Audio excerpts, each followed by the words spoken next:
दूध, दही, घी, शहद और चीनी। अच्छा। इसको मिलाकर ओम नमः शिवाय, इस मंत्र पंचाक्षर मंत्र से ओम नमः शिवाय, इस मंत्र से आप उसको चढ़ाइए। जीवन में सब चीज की कृपा, सब चीज की पूर्ति होती रहेगी।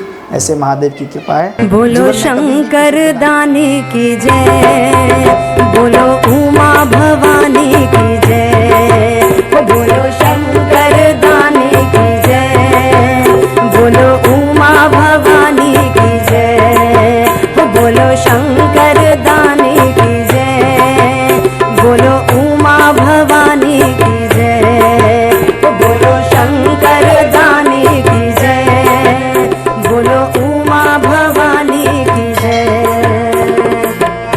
जोगिया मोरा सबसे निराला, भांग धतूरा खाने वाला, भक्तों का है वो रखवाला, प्रेम सुधा बरसाने वाला।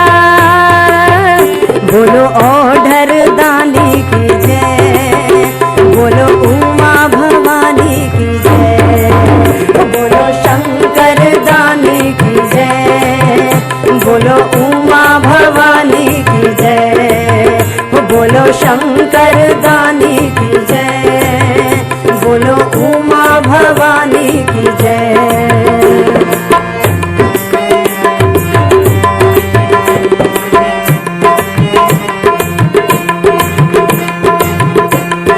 जय सिया राम।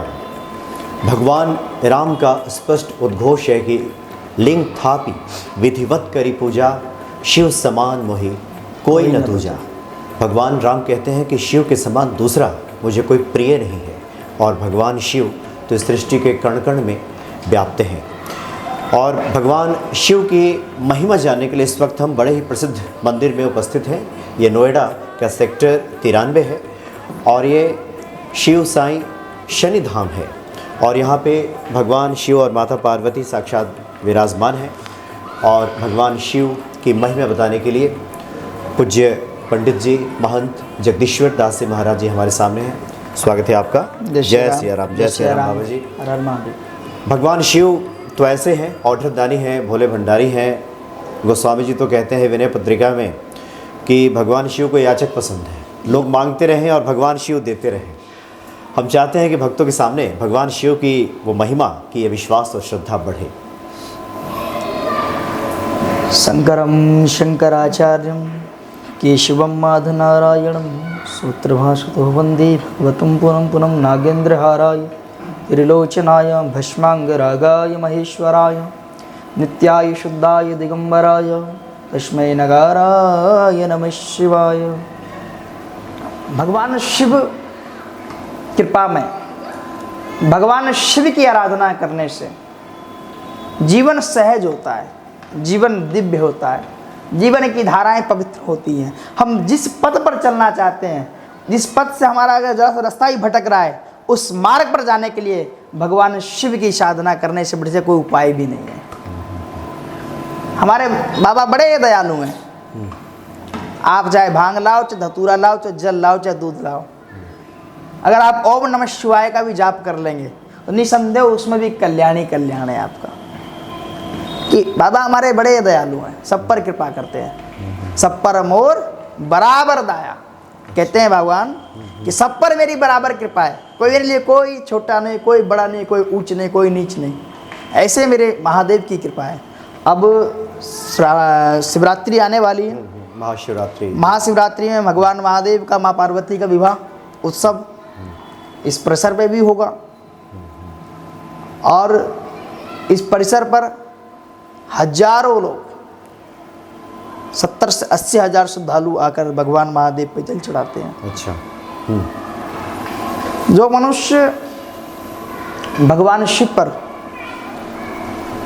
पंचामृत से स्नान कराएगा, उसके जीवन के सभी कलेश समाप्त हो जाते हैं, ऐसा वर्णन है।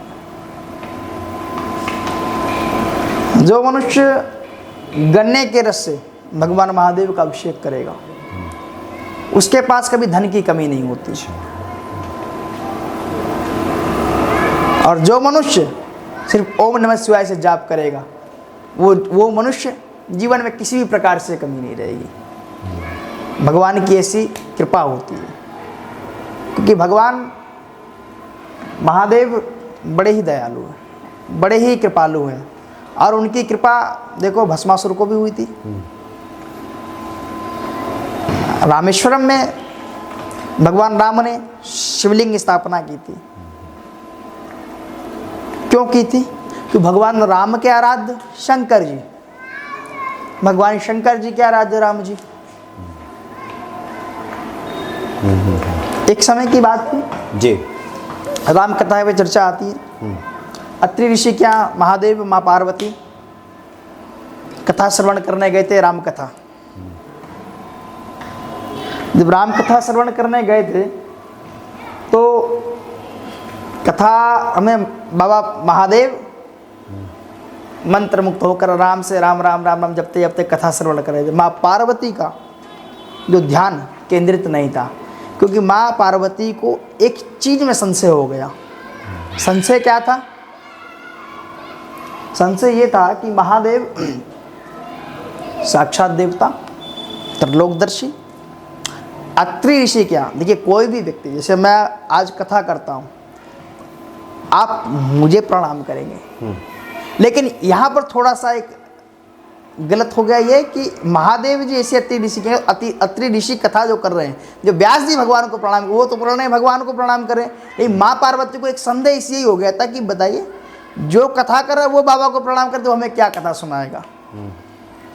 इस संदेह को भुगतने के लिए माँ सती को दूसरा जन्म लेना पड़ा था। क्यों? क्योंकि कथा भगवान शंकर ने श्रवण की थी, माँ पार्वती ने नहीं की। उनके अंदर एक संशय यही हो गया। तो जहां संशय होगा वहां कोई भक्ति जीवन में व्यक्ति कर नहीं सकता। अगर वो भक्ति करता है तो वो भक्ति संशय वाली जो भक्ति होती है, जो उसका मन स्थिर नहीं होता, और जब मन स्थिर नहीं होता तो पूजन भी सही से नहीं, आराधना भी सही से नहीं होती। तो कहने का तात्पर्य, मेरा जो कथा में श्रवण जाने का जो तात्पर्य था कि जो भक्ति हो उसमें कोई संशय नहीं होना चाहिए। चाहे आप राम जी की भक्ति करो, चाहे महादेव जी करो, चाहे हनुमान जी की भक्ति करो, किसी भी देवता की भक्ति करो, अटूट विश्वास होना चाहिए। श्रद्धा, विश्वास, संशय रहित ये भक्ति हो, ये भक्ति होनी चाहिए। जीवन में अमूल्य अगर कुछ पाना है तो सबसे बड़ी बात है कि जीवन में कभी संशय नहीं होना चाहिए। हम कोई भी कार्य करें, कोई भी आराधना करें, और कोई भी अगर काम भी कर रहे हैं तो भगवान को ही श्रेय दे तो ज़्यादा अच्छा है। कि नहीं, ये बहुत लोग कहते हैं ना, ये काम मैंने कर दिया, वो काम मैंने कर दिया। ऐसा जीवन में कभी नहीं होना चाहिए। मेरे महादेव ने किया, उनकी कृपा से सब हुआ, उनके आशीर्वाद से सब हुआ। जीवन में अगर ये रहेगा तो निसंदेह भगत का जीवन सहज और दिव्य होगा। ऐसे मेरे महादेव की कृपा होती है। जी जी। अच्छा बाबा जी, अगर कोई भक्त नियमित तौर पे प्रतिदिन भगवान शिव की आराधना करना चाहता हो, आपने कहा कि पंचामृत से अभिषेक अगर किया जाए तो इस पंचामृत में क्या क्या सामग्री होगा? दूध, दही, घी, शहद और चीनी। अच्छा। इसको मिलाकर ओम नमः शिवाय, इस मंत्र, पंचाक्षर मंत्र से, ओम नमः शिवाय, इस मंत्र से आप उसको चढ़ाइए। जीवन में सब चीज़ की कृपा, सब चीज़ की पूर्ति होती जाएगी। ऐसे महादेव की कृपा है, जीवन में कभी भी किसी प्रकार की कोई कमी नहीं आएगी। जीवन सहज होगा, दिव्य होगा, पवित्र होगा। एक और जिज्ञासा बाबा जी आती है कि भगवान शिव को क्या पहले हम जलाभिषेक करें, उसके बाद पंचामृत से या अन्य सामग्री से अभिषेक करें और फिर जलाभिषेक करें? मैं आज आपको पूजन विधि बताता हूँ। जी जी। बहुत लोग शिवालय पर जाते हैं, तो हमारे शास्त्रों पुराणों के अनुसार सबसे पहले आप देखिए, कोई भी पूजन होता है, चाहे वो सत्यनारायण भगवान की कथा हो, चाहे हवन हो, चाहे विवाह हो, चाहे कोई भी XYZ कोई भी कार्य हो, सबसे पहले गणेश जी महाराज को स्नान कराना चाहिए। उसके बाद मेरी माँ पार्वती उसके बाद कार्तिक भगवान, फिर नंदीश भगवान, सर्प देवता, लास्ट में शंकर जी का स्नान कराना चाहिए। स्नान के बाद पंचामृत से स्नान, फिर से शुद्ध जल से स्नान, उसके बाद वस्त्र, यज्ञोपवीत गणेश भगवान जी को, नंदी जी को, कार्तिक भगवान को, महादेव जी को। उसके बाद आप तिलक, वस्त्र के बाद आप तिलक, चंदन, कस्तूरी तिलकम दलाट पटले वक्षस्थले कौस्तुभम नासाग्रेवर मौक्तिकम करतले वेणु करे कंकड़म सर्वांगे हरिचंदनम सुललितम कंठे चा मुक्तावली गोपस्तरी परिवेष्टो बजियते गोपाल चूडामण। मंत्र तो काफ़ी बड़ा है, अगर आप लोग नहीं कर पाते, ओम तिलकम समर्पयामि, चंदनम समर्पयामि, स्नान कर दो स्नानम समर्पयामि, वस्त्रम समर्पयामि, यज्ञोपवीतम समर्पयामि, ऋतुफलम समर्पयामि, मिष्ठान्नम समर्पयामि, द्रव्यदक्षिणाम समर्पयामि, पुंगी फलम समर्पयामि, नैवेद्याम समर्पयामि, आर्तिक्यम समर्पयामि। इस भाव से भी अगर पूजा करें स्टेप बाय स्टेप, लेकिन सब में समर्पयामि कि हाँ मैं अपने जीवन से भी समर्पयामि, मेरा जीवन आपको समर्पण है, ये भाव अगर होगा तो उसकी पूजा भी सार्थक होगी, उसका जीवन भी सार्थक होगा। ऐसे महादेव की कृपा है। जी जी। एक और जिज्ञासा और ख़ास करके काफ़ी लोगों की तरफ से आती है कि हम शिवलिंग पे जो वस्तु अर्पित करते हैं, मिष्टान फल वगैरह, क्या इसे गृहस्थ ग्रहण कर सकते हैं या सिर्फ साधु सन्यासियों के लिए है? कहा जाता है शास्त्रों के अनुसार, वैसे तो अगर प्रसाद स्वरूप में आप इसको, वहाँ ब्राह्मण हो, आप उनसे प्रसाद स्वरूप में ग्रहण कर सकते हैं। अच्छा, ब्राह्मण उठा के स्वयं दें आपको तो प्रसाद स्वरूप में? आप अच्छा। स्वयं ना उठाएं, चढ़ाने का उठाने का तात्पर्य क्या है? हमने तो चढ़ाया है, हमारा भाव समर्पण का है, प्राप्त नहीं करना हमको, प्राप्त तो अपने आप कृपा से देंगे। ब्राह्मण का कार्य है आशीर्वाद स्वरूप में देगा, या संत होंगे तो संत देंगे, ब्राह्मण होंगे ब्राह्मण देंगे, वो उनका कार्य है। हमारा कार्य समर्पण का था। दूसरी बात, ऐसा कहा जाता है कि शिवलिंग पर चढ़ा हुआ अगर कोई खाता है तो उस पर भी एक नियम होता है। अगर हम लोग भी कोई अगर शिवलिंग पहली बार, तो मैं पाता नहीं हूँ शिवलिंग पर चढ़ा हुआ, अगर पाते हैं तो उसका ही, उस मंत्र का भी जाप करना पड़ता है। अच्छा। तो मंत्र जाप ज़्यादा ज़रूरी है जीवन में। आप अपने गुरु बनाइए, गुरु नहीं हो तो ओम नमः शिवाय का जाप, पंचाक्षर मंत्र का जाप कर लीजिए। तो मंत्र का प्रभाव बहुत प्रबल होता है, मंत्र जाप कर दृढ़ विश्वास है, और मंत्र जाप में ही विश्वास होना चाहिए कि निसंदेह मैं जाप तो कर रहा हूँ, मुझे इस पर पूर्ण विश्वास है, मैंने सौंप दिया इस जीवन का सब भार तुम्हारे चरणों में, अब आपके ऊपर है।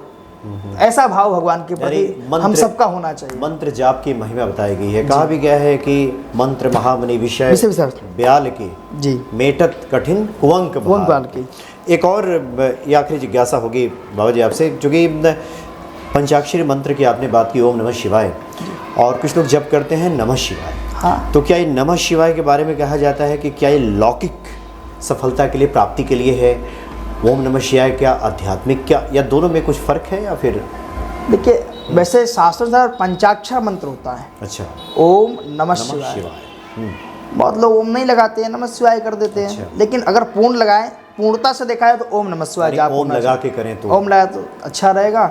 और नहीं तो पंचाक्षर मंत्र एक और होता है, नागेंद्र हारा ये त्रिलोचनाय भस्मांगरागाय महेश्वराय नित्याय शुद्धाय दिगंबराय तस्मै नकाराय नमः शिवाय मंदाकिनी सलिल चंदन चर्चिताय नंदीश्वर प्रमनाथ महेश्वराय मंदार पुष्प बहुपुष्प सुपूजिताय तस्मै मकाराय नमः शिवाय शिवाय गौरी वदनाब्ज वृंदा सूर्याय दक्षाय ध्वरनाशिकाय श्रीनीलकंठा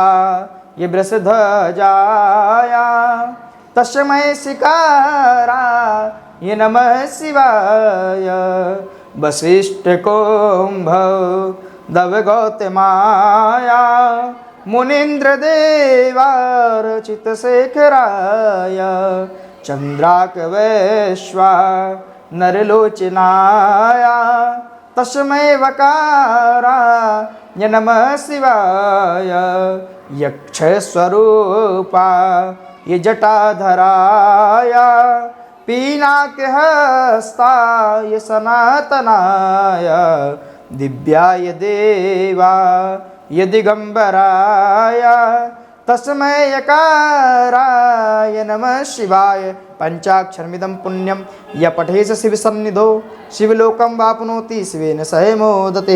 ये एक मंत्र है लेकिन बड़ा है जी जी। लेकिन बहुत लोग ऐसा नहीं है, बहुत माताएं बहनें बहुत भक्त इसको कंठस्थ भी कर रखे हैं, लेकिन एक स्वर और है हमारा तो थोड़ा सा अलग तरीका है। जी हाँ, जी हाँ। बाकी तो बहुत अगर जो वास्तविकता पढ़ता अध्ययन करता होगा उसके लिए बहुत सरल है।